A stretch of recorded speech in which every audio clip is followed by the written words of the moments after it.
Vibe TV. Vibe TV. Ni kuri Vibe TV. Ukuri gutsinda ikinyoma. Hano ndi kumwe n'umuntu ufite ibinyoma. Na kimwe. Ijana. Mfite ukuri kumwe ni muri stade yiceramwe abantu 40,000. Ukuri kwaye gushobora kunkura ibinyoma byawe byanesha turi muri stade. Mwizina rya Yesu na binyoma ngira. Okay, ufite ukuri? Ufite ukuri. Kujya hapa ni Vibe TV. Niyo mpamvu niko hapa. Uko hapa? Maze kukwigisha igiswahili. Ndiko hapa Kigali. How is it today? How is it today? All is good. It's good. Yeah. Oh, I'm satisfied. Umeze neza ibintu na mahoro nta kibazo ufite cy'ubuzima. I'm okay. I'm going on. You're going what? Oh yeah, ntabwo tujya dusubira mu cyongereza. Yego. Tugende. Ngenza na vabu ntabyo gusubiramo. Vabu.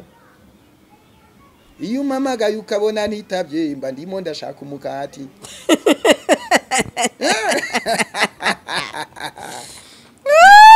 Mutesi yajyanye umugabo we wa kabiri mu bapfumu. Ndetse abantu bamwe bati nyamara birashoboka ko ibi bintu mu buryo bumwe bishobora kuba ari ukuri. Mbona ubivuga bavuga ko ati akenshi uyu muntu bivuga ko ari igihe babona bafite amakuru. Ngo yajyanye umugabo muti Bugande. Ubwo uwo mugabo ni umugabo utazi umuhanda wa Kampala Kigali. Ku buryo adafite na tikimuzana ubu imyaka ishize wavuye Kampala n'amaguru ntaragera ku mupaka. Bave kuri Mutesi noneho. Bigaragaye ko ari ugushaka kuzimya izina rya Mutesi. Bave kuri Mutesi noneho Mutesi ntabwo avuga ngiye kuvuga. Noneho ngiye kwatsa umuriro. Bave kuri Mutesi. Ngo yamujyanye umugabo muti Bugande. Wisumbera nkino comment mukayo twasomaga hari uwanditse ati nukuri Mutesi ngewe simuvugira ariko nanone ibi muri kumukorera niyica rubozo. Undaramusubiza ati none se niyica rubozo uti hari utavugwa twese ko tuba muri showbiz. Oya ibyo byiyica rubozo we aremereje ibintu. Yego. Mu muhandi waje muri showbiz barakuvuga. Yego. Nta bandi ba Mutesi batuye i Masaka hariwo bavuze. Ba Mutesi ni benshi mu gihugu. Nubona umugore yambaye ikibubu ukabona yakoze umusatsi yiteye makeup yaje kuri kamera. Yaje kugira ngo tumuvuge. Iyo hoteli bamwe bari hejuru abandi basigara hasi. Ubwo ni Mutesi nundi mugabo. Va kubusutwa ndafiye mu kiganiro. We muturage. Wiva mu kiganiro. Hano ni iwanje. Wiva mu kiganiro. Hano ni iwanje. Yongwe turarwana. Hano ni iwanje. Icara mu kiganiro usubize. Rwana nabo bagabo bavuga ubusa. Je urarwana nawe. Mujya musa hano ni mukaze muje gusubiramo ubusutwa bw'abantu. Hoya dusubize. Uwo mugabo uzavuga ngo yari ari kumwe ngo yabonye Mutesi kuri hoteli. Mutesi azira kujya kuri hoteli. Mutesi yujuje imyaka 18 nubwo yarongorwa n'uburenganzira bwe. Anasambanye bwaba ari uburenganzira bwe nubwo yabakoze icyaha. Abo bagabo bagenda kuri Mutesi ngo bamubonye ku Kibuye ngo bamubonye kuri hoteli ngo bari ese we muri hoteli hejuru yakoraga iki? Yakoropaga hoteli. Yibikuramo nzabyirengera. Undusha umunwa se. Undusha umunwa hasi. Ngaho. No, Vibe TV. GASARO TV. Undusha umunwa se. No, ni bande bagiye gusambana mu gikundi. Ubu Mutesi ni igicucu kijyana n'abagabo bane ku Kibuye. Cyarageza kikajya muri hoteli. Ni igicucu ibyo bibaho.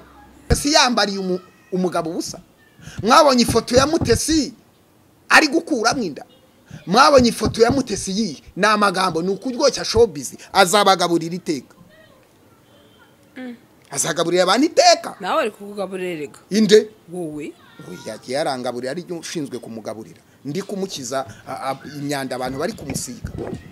Bimusiga imyanda.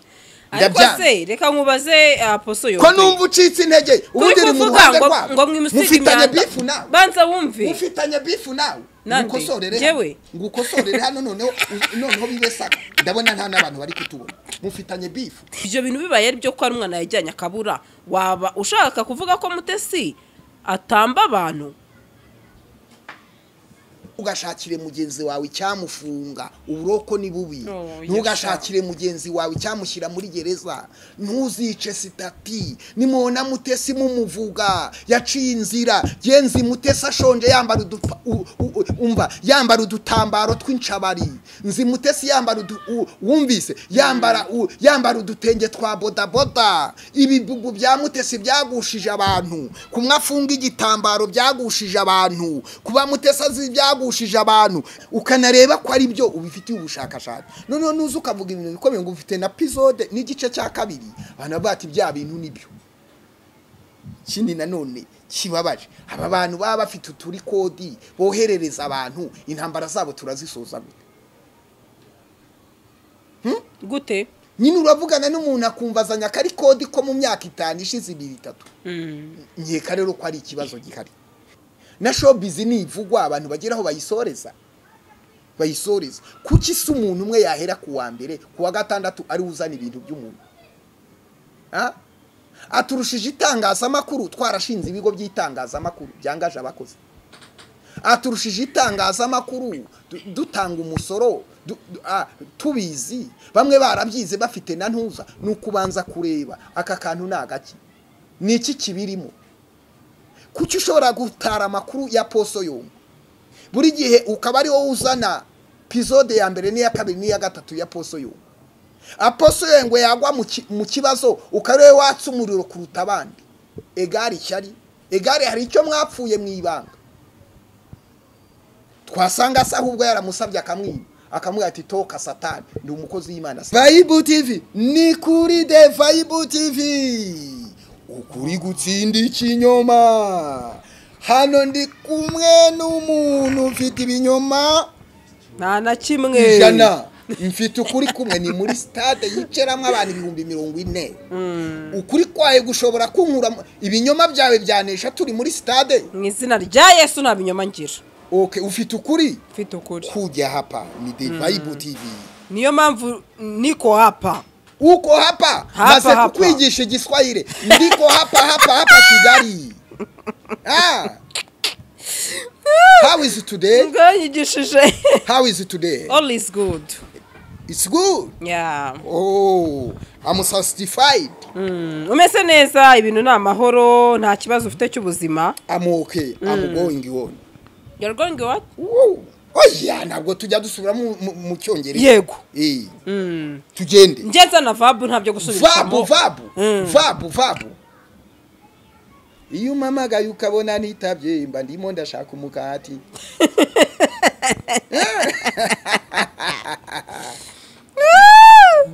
duhaye ibyishimo inshuti za Gasaro TV duhaye ibyishimo inshuti za The Vibe duhaye ikaza abantu bumva ikinyarwanda yego mu minsi imwe turaha n'abashinwa n'abarabu n'abahinde kuko baraza gukurikira Gasaro TV na The Vibe mu ndimi zabo yego reka twikomereze ku kiganiro cyabanje niho abantu benshi bavuze bati aposo wowe uvuga ukuri atutitaye kuba umuntu yaba ari guterwa amacumu cyangwa se amabuye uvuga nkawe nk'umukozi w'Imana uko ububona ibintu reka noneho ntangirire aha hantu nabonye ikiganiro kandi nawe ushobora kuba warakibonye aho ikiganiro cyavugaga ko Pastor Mutesi Aime Présidentiel reka muhereho n'ubundi Pastor Mutesi ni uwo Mutesuzi Pastor Mutesi ni uwo Mutesuzi nawe ntabwo muzi Pastor Mutesi ndamuzi si inshuti yawe ndamwibutse yego bamwe bati ariko ibyo bintu byaba ari byo ne byaba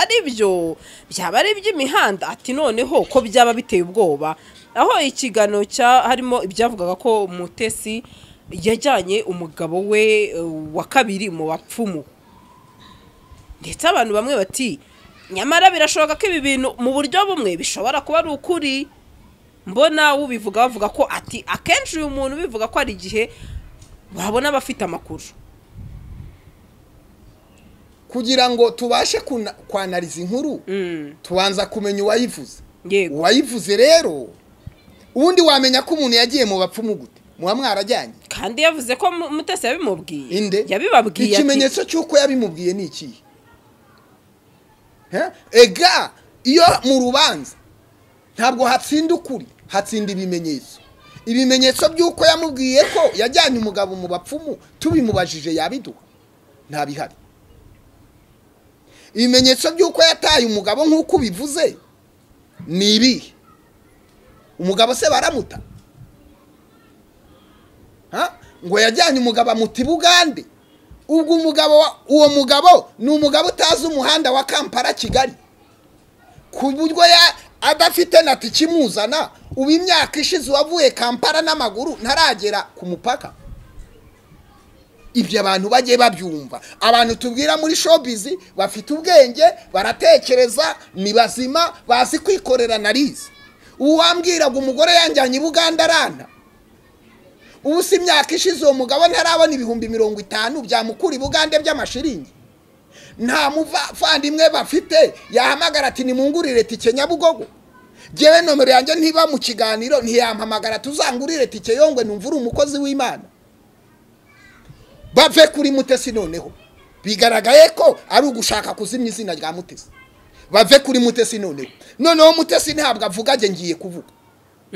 No ngiye kwatsa umuriro. Bave kuri Mutesi. Ngo yamujyanye umugabo amuti Bugande. Yamuhururije se. Icyabita gutagihanwa n'amategeko. Yatanze ikirego muri ribuse. Yatanze itangazo. Ibyo ni ibintu byo baryoshye showbiz ariko bamenye n'ibyica amategeko no guharabika umuntu. Ni cyagihanwa n'amategeko. Nzakura showbiz ariko ntabwo nzaharabika umuntu. Niyo nkoze ikiganiro nkabona cyateje saga nzajya ngisiba cyangwa nyiboroka kuko sinkeneye inyungu mbi ziri mu ibyaha. Ibyo rero ntabwo mbyemera. Yamutaye Bugande imyaka 7-15 ishize yayobewe inzira imugeze i Kigali. Ntabwo aratunguka ku muhanda wa Kampala Kigali abona imodoka zo mu Rwanda. Ntabwo arahura n'umunyarwanda bwiye ati Kigali ni hehe ahantu muvuga ururimi rumwe. Hano hakurya wahata umuntu umugabo ari mu kazi ahari cyangwa yashatse undi mugore cyangwa se afite ibyo ari kwikorera. Nta n'umuntu kuva mwavuga Pastor Mutesi mumuvugana n'uwo mugabo. Ninde ufite ijwi ry'uwo mugabo ati Mutesi yarampemukiye. Bivuga ngo hagati y'uwo mugabo na Mutesi hari umubano mwiza. Ninde ufite uwo mugabo yigeze ahamagara akaduha ijwi avuga ati Mutesi yarampemukiye. Ninde muntu Mutesi uwo mugabo yigeze atabariza. No, ayo ni amakuru ariho umukungugu kandi kuri The Vibe tuvuga amakuru atariho umukungugu. Hari ikintu uvuze ati Mutesi ntavuga ariko njewe ngiye kwatsa. Ushobora kuvuga. Ega hari igihe umuntu agerwaho mu biganiro akicecekera. Imana igahagurutsa abamuvugira. Yego. Tushobora guhindura tukabona ukuri. Iyo ibintu bitangiye ari showbiz bikarangira abantu baje gusebanya, jewe mvuga ukuri. Mvuga ukuri. Kuko nuza gusebya Mutesi ukamanura ugakubita hasi ukavuga ko yagiye mu bapfumu ukavuga ko yajugunye umugabo uba uri kwica izina rya Mutesi uba wazanye showbiz mu bugome. Wisumbera nkino comment mukayo twasomaga hari uwanditse ati nukuri Mutesi ngewe simuvugira ariko nanone ibi muri kumukorera niyica rubozo. Undi aramusubiza ati none se niyica rubozo uti hari utavugwa twese ko tuba muri showbiz. Oya ibyo byiyica rubozo we aremereje ibintu. Yego. Mu muhandi yo waje muri showbiz barakuvuga. Yego. Nta bandi ba Mutesi batuye i Masaka hariwo bavuze. Ba Mutesi ni benshi mu gihugu. Nubona umugore yambaye ikibubu ukabona yakoze umusatsi yiteye makeup yaje kuri kamera. Yaje kugira ngo tumuvuge. None ko abandi bari kumuvuga suri kuvuga ko ugiye kwatsa umuriro kandi nabo bari kumuvuga nyine. Ko abantu babesha vuga inkuru zuko yahaye Gerard amata koko yarayamuhaye. Vuga inkuru yuko yamuhaye inkoni koko yarayimuhaye. Kora analize zawe ariko se utundi ugiye kuvumbura ngo yagiye mu bapfumu ngo yajugunye umugabo ibyo bitumwe nande. Ariko nanone kuba ibyo bintu utabizi ashobora kuba wenda ari ubivuga abifite amakuru nanone twibyirengagiza. Amakuru yose muzayavuga. Amakuru yose muzayavuga. Na BBC ntabwo iramenya yose. Na televiziyo y'igihugu ntabwo ivuga yose. Harayicika. Na Yongwe TV amakuru y'abaturage bose nituyafite. We ntabwo ari byiza kwinjira mu buzima bw'umuntu. ubuzima bw'umuntu ngo yongo yari iki yongo yambaye urashaka kwinjira mu buzima bwanjye umenye n'icyo nambaye imbere kandi bitari mu nshingano zawe dushobora gukora ibiganiro ariko tutarengereye dusebanye hanyuma hari ikintu uvuze nanjye uhituma ikindi kibazo ati iharabika nekereza ko ribaho igihe umuntu avuga ibintu adafitiye ibimenyetso ariko nanone umuntu ushobora kuvuga ati waharabitse umuntu ejo akakuzanira ibimenyetso uwo muntu aramutse abizanye wakora iki wasaba imbabazi wabigenza gute namubaza inyungu yakuye muri iyo nkuru numvise ngo ni episode ese ubundi inyungu ziri muri iyo nkuru nizi kutubwira ko Mutesi uburyo yatandukanye n'umugabo we ubundi turabiyobewe kutubwira Mutesi ko ngo yagiye kuvuza umuntu mu bapfumu abanyarwanda benshi bararaguraga barabandwaga baraterekeraga niyo abantu barwaye indwara zikanga gukira bajya gushaka abatanga imiti ya kinyarwanda ngo mu barangi sibyo iyo byiswe mu barangi rero bagiye gushaka indi mana itari ya Aburahamu na Isaka na Yakobo twabanza kumenya ngo uwo mugabo yarwaye iki arwariye ihe myaka yatumye Mutesi nka pastor atakaza ibyiringiro akajyana umuntu mu barangi ese Mutesi yajyana umuntu kumuvuza mu barangi nta cyumba cy'amasengesho yabanje kumujyanamo nabanza tubwira ati yamujyanye mu cyumba cy'amasengesho pastor runaka yamusengeye hana uyu mugabo yarwaye ibinini amaze kubirwara abarokore basenga bose byanze amujyana mu barangi atubwire n'izina ry'uwo murangi nibura biraza kuba birimo ibirungo bitari tayaradi bitari asate tangawizi yego ubona bitewe n'iki ko ibi bintu byose bimaze kuza ari byinshi cyane ariko uyu mugabo Gerard agiye gusaba imbabazi cyo mbona cyo Gerard agiye gusaba imbabazi ariko bise bizura nanone ko Mutesi nanone kuri iyi mihanda yongera kujya gusaba imbabazi ni ibintu bavuganye yaramubwiye ati nzaza kugusaba imbabazi ati nzakuzanira nakado Mutesi nawe ajya gushaka kado kugira ngo atamusuzugura hagati aho rero iyo Mutesi aza gusenga ntabwo ari kwakira Gerard yari kumubwira ati si ngombwa imbabazi ndaziguhaye cyangwa si yaza kuba yasenze yari kumuha imbabazi batateye kamera gira neza iyi episode rero yavuye kuri gira neza ni igikorwa cyabaye badahari bagishyira ku karubanda abo ku karubanda bakora analize batese koko zari imbabazi cyangwa kwari ugufata irembo cyangwa se kwari ukwidekarara mu rukundo cyangwa se Mutesi bamutuye mu mutego atabizi ubu si uyu munsi wasanga Mutesi ahari ari kubwira Imana ati Mana mbabarira ntabwo nabaye maso nakiriye Gerard uyu munsi se wasanga Mutesi ari kubwira Gerard ati ntubona ibyo nakubwiraga uyu munsi se wasanga Gerard ari kubwira Mutesi ati wanteje intambara ntiwamenya ibyabaye inyungu n'igihombo babifitemo kandi byose byashoboka kimwe nuko Mutesi ashoka yarakiriye Gerard abizi neza ko izi ntambara zizaba none se urumva atarabizi narababwiye ngo Mutesi niba mubona ari kugura inyanya z'ikimene Nyabugogo izaba ari saga sibyo Mutesi niba mubona yambaye ikabutura izaba ari saga Mutesi niba vumbura hana ari mu ideni ry'ibihumbi 10 bazamuzana mu kiganiro kandi nta mugabo utagira ideni ni ryazina rero abantu bashobora kuririraho bakarya muri social media nta kindi kibazo Mutesi afite yego ikindi kintu numvise hari umugabo umwe uvugwa muri mwandiko wenda twakoranye n'ikiganiro mu minsi yishize ati ibyo kuri hoteli nago nibuka gace ati uwo mugabo yari ahari uwo mugabo nawe koko yemeza ko ibyo bintu abizi aho hantu yari ahari ibyo kuri hoteli habiki ngo iyo hoteli bamwe bari hejuru abandi basigara hasi ubwo ni Mutesi n'undi mugabo va kubusutwa ndapfuye mu kiganiro we muturage wiva mu kiganiro hano ni iwanje wiva mu kiganiro hano ni iwanje yongwe turarwana icara mu kiganiro usubize rwana nabo bagabo bavuga ubusa je urarwana nawe mujya musa hano nimukaze muje gusubiramo ubusutwa bw'abantu hoya dusubize uwo mugabo uza ngo yari ari kumwe ngo yabonye Mutesi kuri hoteli Mutesi azira kujya kuri hoteli Mutesi yujuje imyaka 18 nubwo yarongorwa n'uburenganzira bwe anasambanye bwaba ari uburenganzira bwe nubwo yabakoze icyaha. Abo bagabo bagenda kuri Mutesi ngo bamubonye ku Kibuye, ngo bamubonye kuri hoteli, ngo bari ese we muri hoteli hejuru yakoraga iki? Yakoropaga hoteli. Urumva ko umugabo yivamo.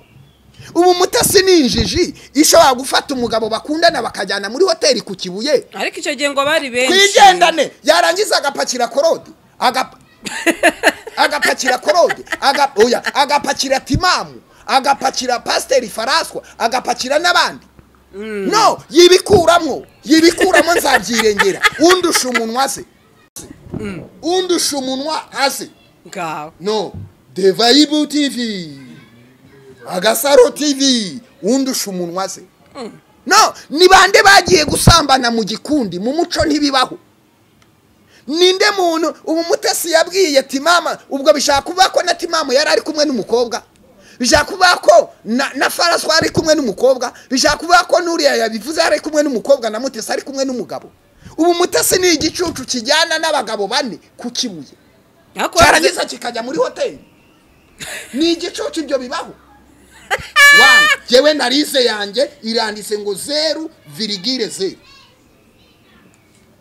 naruci. None suka ubona ubivuga we ntabwo bikunda. Uretse gato nkubaze yuko Mutesi yafashe abagabo bane bajyanye arangije ajya muri hoteli ajya kuryamana hari igikorwa bari bagiyemo uko niba nubwo bakijyamo.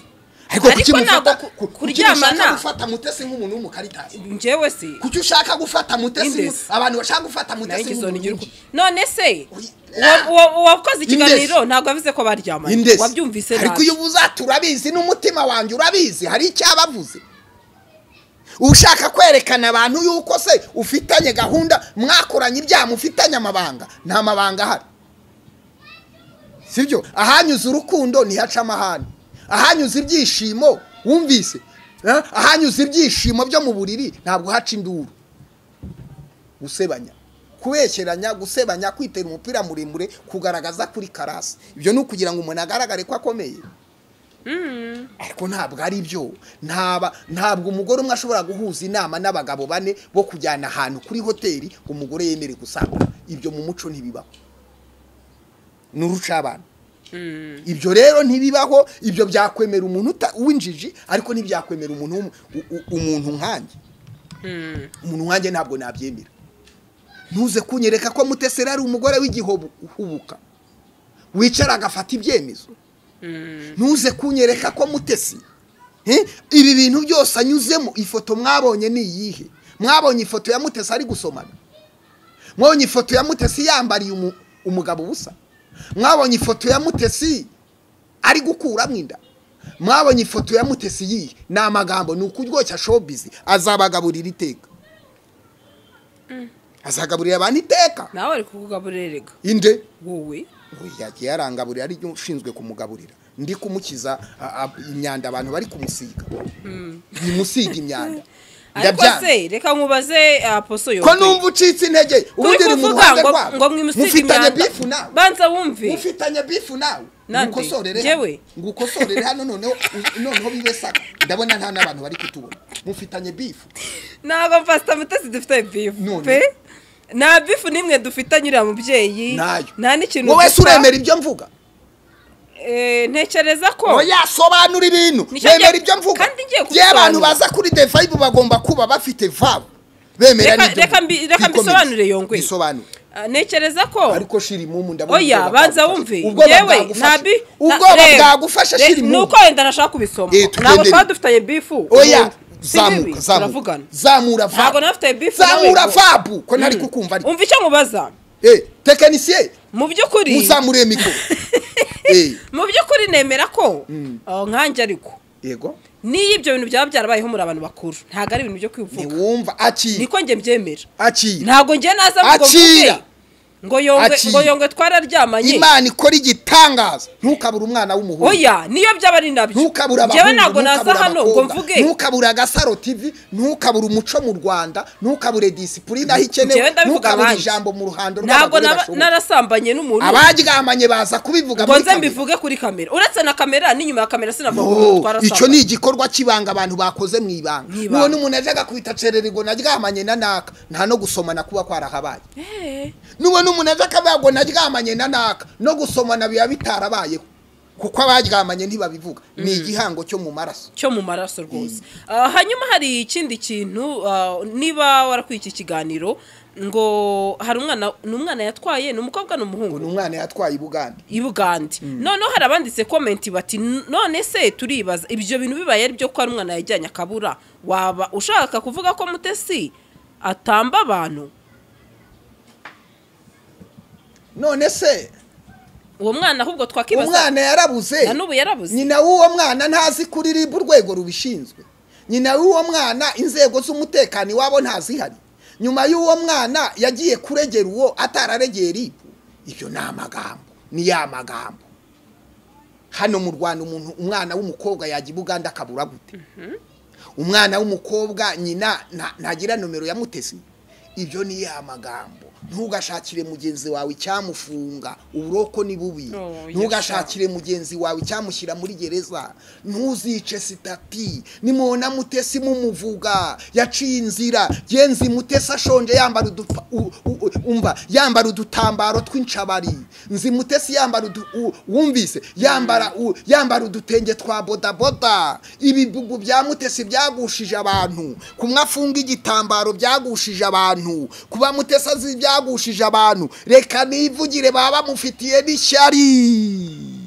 Mutesi umuzikera inde kuki namuzi yongozi kuri wa kera jewe Mutesi simuzi harakana uvuze ndashaka kubaza gato ngo nugushaka kumufungisha kumufungisha kubera ko ibyo bintu none si ugiye kuzana ngo umuntu yatwaye umuntu arabura ubwo ububwiye ribu ngo nibabaza uwo muntu aho yagiye mbese ribu niba idafite ikirego ububwiye ribu burabuye ribu babyita gusarisha rimwe na rimwe wanasanga rero niba udafite ibimenyetso na ribu yamuhamagara ati ibyo wavuze ni ibiki ibintu bijyanye n'ibyo udafite ibimenyetso wumva bisebye umuntu iyo nkuru gutangaza inkuru udafite ibimenyetso ntabwo byemewe twigisha abanyamakuru dufite mu kigo gutangaza inkuru ufite ibimenyetso banasinye kugira ngo inkuru yisohore ugomba kuyisinya uwo wayivuzeho ukanamumenyesha izi za YouTube rero umuntu azaga kubita ibintu byisha amategeko iyo byageze mu mategeko muzita bamurangira zabatangaza inkiko na pariki zirahari nk'ubu usagiye kumureka akavuga ati wavuze yuko nanyereje umuntu yabuze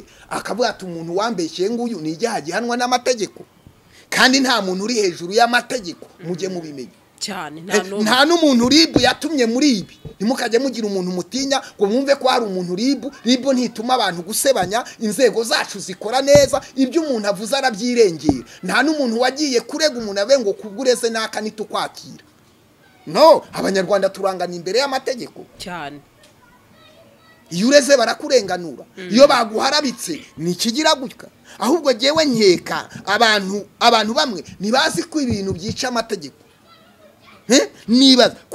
nibazi ko ibintu byica amategeko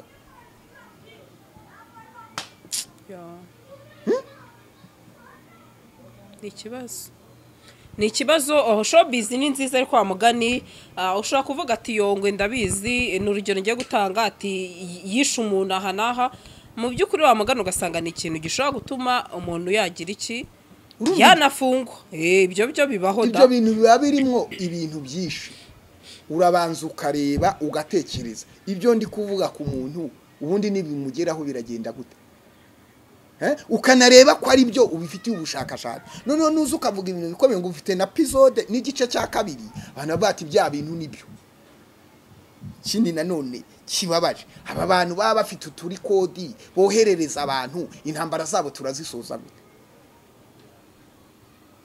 gute nyine uravugana n'umuntu akumvazanya kari kodi ko mu myaka 5 ishize 2-3 nkeka rero ko ari ikibazo gihari je niyumvisha yuko rero iyi showbiz ni Mutesi yajemo cyangwa isaga yajemo ntabwo Mutesi ari inyamaswa ntabwo Mutesi ari ikibazo muri society nta muntu Mutesi yahemukiye mu buryo bufatika nta nuzi ibyaha bya Mutesi Yesu ye bamuzaniye n'umuntu bafasha sambana arangije aravuga ngo utarakora icyaha namutera ibuye Mutesi ni umuntu ashobora kugwa ashobora kubyuka ashobora kubeshya ashobora kugira sheke ariko nta nuza aho yihanira ibya kera mu byibagirwe tubone Mutesi mushyashya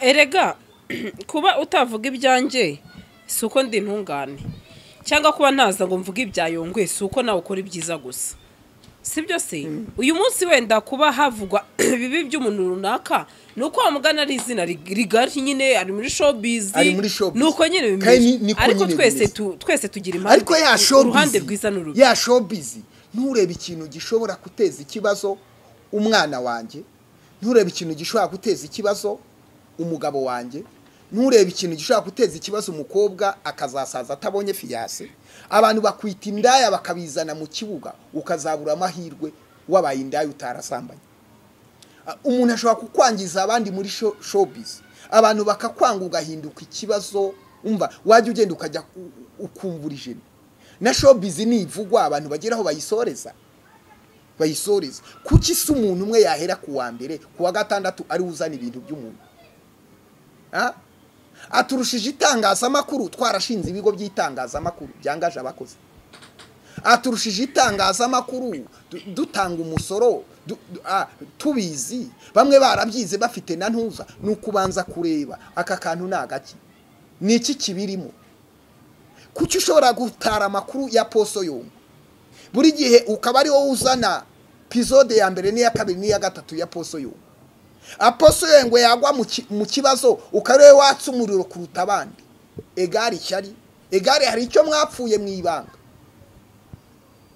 twasanga se ahubwo yaramusabye akamwima akamubwira ati toka satani ndi umukozi w'Imana sinkora ibyo twasanga se wenda wumvi yaramugujije amafaranga akayamwima twasanga se yaramutiye imodoka cyangwa yarakodesheje inzu niba zifite akamubwira ati jewe ntabwo nguha inzu yanjye mu mujyi mutoya mu gihugu gitoya abantu baramenya n'abantu bapfa ibintu bitoya ntabwo nibaza uburyo umuntu ashobora kuzamura inkuru ya mbere ejo akazamura iya kabiri ejo akazamura iya gatatu ejo akazamura iya kane akatsa umuriro nubwo wizanye mu kibuga tumuzana uzi ko nge nshobora kubona inkuru ya Gasaro kugira ngo ntiteranya na Gasaro wenda nka wundi akayitangira akaba ari uyivuga yego hari inkuru umunyamakuru abona nkatwe dufite abanyamakuru mu ntara kuri teri kuri Yongwe TV umunyamakuru yagiye abona inkuru tukaba tuzi uko asoma inkuru tukamubwira ngo iyo nkuru wakoze ohereza amashusho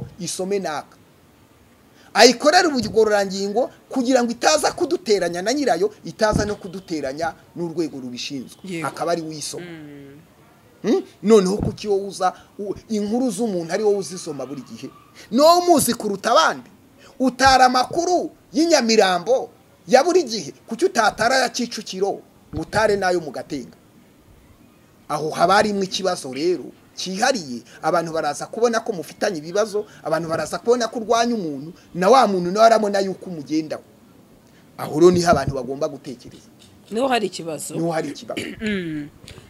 uyu munsi barabari buze kuvuga bati Yongwe yatinye wenda kuba hari ukuri yasisengura ku mpande zombi ati bibaye ari ukuri byagenda gutya ati ahubwo wenda atinya kuba ukuri nibi nagutangiye mu kiganiro cyabanje narabivuze navuze ko Mutesi nasobanuye ko Mutesi ashobora guha inkoni Gerard amubwira ati nk'umushumba sibyo akira inkoni ibuka yuko uri umwungeri w'intama sibyo akamwambika ingofero ibuka ko Imana yakwambitse icyubahiro bikaba ariyo sinye yahaga Gerard akamuha shokora ati sona kuri shokora wumva uburyo iryoshye ukwiriye kuryohera abakumva kuko ujya uvuga ibintu bibi akamuha amata amubwira ati wigira ubwoba hano hari amata hari amahoro ariko twebwe kuko dushaka gucuruza abantu ibyo ngibyo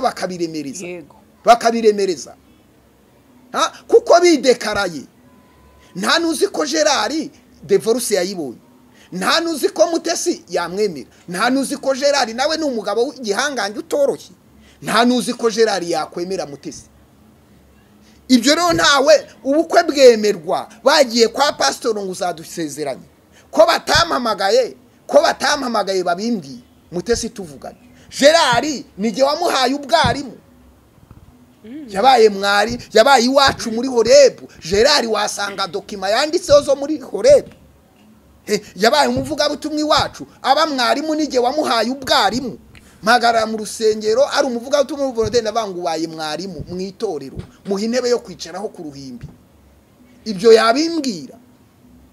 Hano hari komenti reka nyisome yirebe yitwa Rukundo iravuga iti erega ibi byose mwirirwa muvuga ko aba bagore bafite igikundiro mbihagazeho nibirozi bisiga iyo bagiye guhura n'abagabo nawe umbwire ni gute abakobwa beza babura abagabo hanyuma umugore nkuriya bakamurwaniraho ku karubanda ndetse aba diaspora babakire ariko mujye mugira ubwenge kwisi hari ibintu hari abantu utabuze igikundiro nashaka bacitse izuba sibyo abanyamakuru kubera inkuru batara no guhagara imbere ya kamera isi yose irabakunda ikabeme na ambasade zirabakira zikabaha amaviza abakinnyi b'umupira uko yamera kose uwo muntu aba ari star inyenyeri bayaratse ibyo bakoze byose biramenyekana abapasteri abaprofeti sibyo abaprofeti abami n'ibikomangoma baba bafite favor baramenyekanye yego baba baramenyekanye kuko inyenyeri yabi yaratse bagira igikundiro umuntu akubona wambaye neza mu rukundo hari abakunda kuvuga mu rukundo hari abakunda style yawe mu rukundo hari abakunda tayi yawe mu rukundo wumvise hari abakunda show yawe utanga bakakwemera bakagukunda byakunda rero yuko abagore bafite izina bajya kuri kamera bagaragara baba bafite amahirwe yego rad none se hano si muri Yongwe TV The Vibe na Yongwe TV ni ibigo bibiri bifatanye reka nkubwire ngo hano twakira umuntu tukamutoza umuga w'itangazamakuru muri stage akamenya kweditika akamenya kumera kamera tukamujyana mu biganiro abakuri kamera imyaka 2 imyaka 6 igihugu kimuhamagara afite aba followers niba wamuhembaga 200 akaguye ati ntibikunda ni 800 ni 500 izina ryakomeye bikarangira ko zibye yazamutse yagiye habona umuntu utaragiye habona yaheze iwabo umukobwa wabuza mu muranga yaheze mu ndani kuri kamera rero n'ukwiranga uba abagore bose niyo mpamvu uba abagore baranzi abagabo baranzi abana baranzi nico nzakora kizamenyekana uwo muntu turamushubije yego rata ariko nuko wenyine simbizi niba ari ugusebanya nuko yanditse yavuze ngo bisiga imiti ngo Pastor Mutesi ukingaro ngo bavuga ngo ufite igikundo ngo bisiga imiti nyine yasoreje wowe se nitumubaza imiti turamubaza aho imiti igurirwa yavuze ngo afite amakuru ntago yayibonye ni igitekerezo kiwe kingana nuko angana kingana n'imyumvire ye kingana n'imitekerereze kingana n'imyizereye ndagifobeje sicyo abakozi b'Imana bagira igikundiro hako se nanone byo hari igihe umuntu ashobora kuza akaririmba amugane kandi wenda niyo myuka atekoresha akagira abamukunda cyane buri muntu wese usohora sauti iyo sauti ikurura abantu igikundiro gikurura abantu bakaguha ibintu ukabikoreshereza Imana yego nuko we abona wa mugani we yareshyaga nuko yabyumvaga nkawe nanone tutamufata ngo tumutera amabuye n'igitekerezo cye kimwe nuko wa mugani binashoboka ko nta wamenye simvuze ko iminota nagwaye muri studio za Vibe irarangiye simvuze ko ari muvyeyi hari icyo ubwira inshuti za Gasaro hano dutanga iminota iyo wicaye hano bawicaye ku karubanda hamahanga yose akurira reka tsozi icyo kintu ngiye gusorezaho ni iki ngiye nkunda kugendera mu bitekerezo rimwe na rimwe by'abantu byo banditse ibyo bavuze ni nacyo nsorezaho hari abandi banditse bati ariko ubundi ni gute ko umuntu ahera mu kwa mbere akora ikiganiro arira akazageza mu kwa 12 ngakora ikiganiro arira atoya amarira nanone y'uyu mubyeyi nanjye antera impungenge akantera n'ubwoba hamwe niwe wizanye kurira hari abantu bagira impano yo kurira na madamu wanjye agira impano yo kurira uzabaza bamuzi muri korali nanjye nkunda kurira ahagaze muri korali itangiye kuririmba madamu wanjye gufashwa ko ararira oya hari n'umuntu wishima hari abantu bagira ibyishimo bakarira hari abantu bafashwa bakarira hari abantu banezerwa bakarira nibyo byishimo byabo niko baremwe Mutesi ntakwiriye kuzira yuko aremwe mu buzima burimo amarira ntakwiriye kuzira ko iyo yishimye arira na amarira y'ibyishimo sa amarira y'agahinda na amarira ya feva y'Imana ayo marira nayo hari igihe atera feva kaba ayo marira yarira feva y'Imana ikamuzaho akongera abakunzi ibyo nabyo iyo waje mu ntambara iyo urize babikoraho komantire iyo uri mu ntambara iyo ubyinnye cyane bango uko kibyina iyo usetse ni ikibazo biba ikibazo niko show business umusitari nabyo ni ibibazo reka tuzigumira inyuma ya kamera reka nitahire inyuma ya kamera mvuyemwo uzaguma inyuma ya kamera ngume mvuge nzagume nje mbaswa n'ibyo wavuze wunguka amadolari The Vibe TV ntabwo bigize icyaha ibyo twavuze The Vibe TV urabeho